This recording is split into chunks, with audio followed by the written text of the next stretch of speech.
Now listen up, cause this Targaryen civil war called the Dance of the Dragons is about to blow your mind. We got two crews beefing hard, Team Black rolling with Rhaenyra and Team Green backing Aegon. It all pops off with these wild dueling coronations like two artists dropping albums on the same day, but with way more dragons and death. This ain't your average family feud.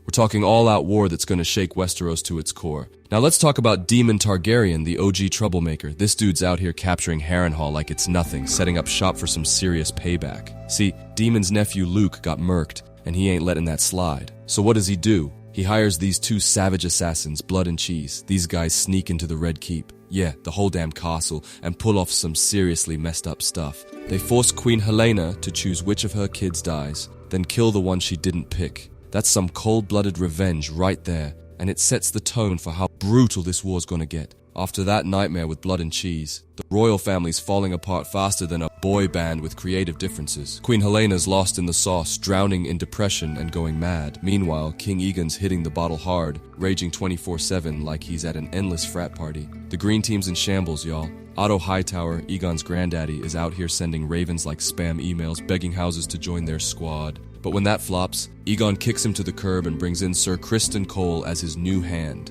And let me tell you, this Criston dude, he ain't playing nice. Now let's get into the real MVPs of this war. The dragons. These fire-breathing beasts are like the nukes of Westeros, changing the whole game.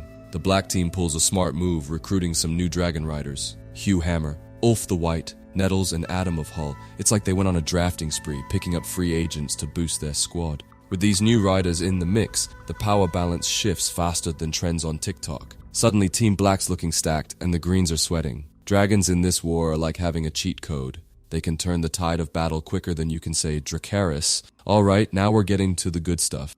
The Battle of Rook's Rest. This fight is straight fire, literally. Aegon and his bro Aemond roll up on their dragons, thinking they're about to catch Team Black slipping. But hold up, Rhaenys, the queen who never was, comes through with her dragon melees, ready to throw down. It's like a dragon mosh pit up in the sky with fire everywhere. But here's where it gets messed up. Rhaenys gets taken out, going down in a blaze of glory. Aegon ends up looking like he fell asleep in a tanning bed, all burned up, and his dragon Sunfire is grounded like a teenager who stayed out past curfew. It's a big L for Team Black, no cap. Now, the political game in Westeros is messier than a Twitter beef. Corlys Velaryon, aka the Sea Snake, is big mad at Rhaenyra for not sending back up to Rook's Rest. He's pointing fingers like it's a game of Among Us. But Jacaerys, smooth as ever, calms him down by making him Hand of the Queen. Smart move, my guy.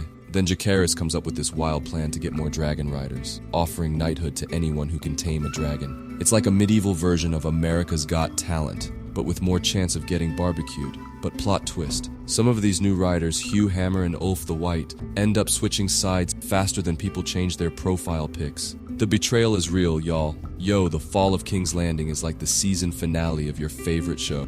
Pure chaos. Daemon and Rhaenyra pull off this surprise attack that's smoother than your favorite RB slow jam. They roll up with dragons in the sky and Corlys' ships in the bay, catching the Greens with their pants down. It's a total takeover, quicker than a viral dance challenge. Rhaenyra sits her behind on that Iron Throne like she's been waiting her whole life for this moment, which, let's be real, she has. Meanwhile, Larys Strong, the ultimate sneak, manages to slip out with King Aegon and his kids. It's like a medieval version of a jailbreak, but with crowns and dragons. Now this war's got more turning points than a maze. First up, we got the Butcher's Ball. And nah, it ain't a fancy dinner party. It's where Criston Cole and his boys get ambushed and slaughtered like they're in a horror movie. Then we've got battles popping off left and right.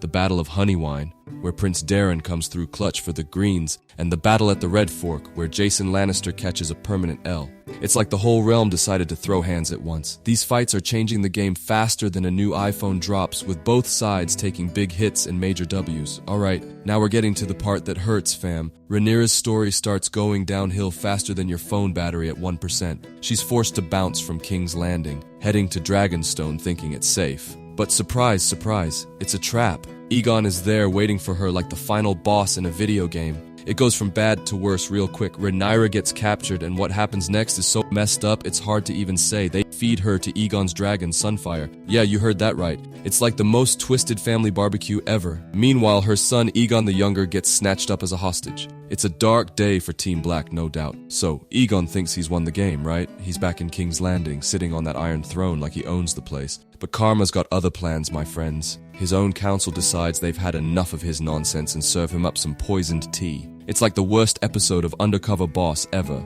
With Aegon out of the picture, guess who ends up wearing the crown? Yep, it's Aegon the Younger, now known as Aegon I. Talk about a plot twist, but before the new king can even warm up the throne, in comes Lord Cregan Stark from the north playing cleanup crew. He's handing out judgments left and right like Oprah handing out cars. It's a mess, y'all, but it's finally the end of this crazy war. Now let's zoom out and look at the big picture. This dance of the dragons, it messed up the Targaryens worse than a bad haircut. They lost most of their dragons, which is like a basketball team losing all their star players. No dragons means less power, and less power means more problems. Fast forward a couple hundred years, and we see how this war set the stage for the Targaryens' final L during Robert's rebellion. It's like they never fully recovered from this family feud. The Dance of the Dragons was like the first domino to fall, leading to the end of their 300-year dynasty. It just goes to show when you play the Game of Thrones, you win or you die, and sometimes everybody loses. Alright fam, let's wrap this up. We've been through a wild ride with the Dance of the Dragons. We saw betrayals, battles, and more drama than a reality TV show.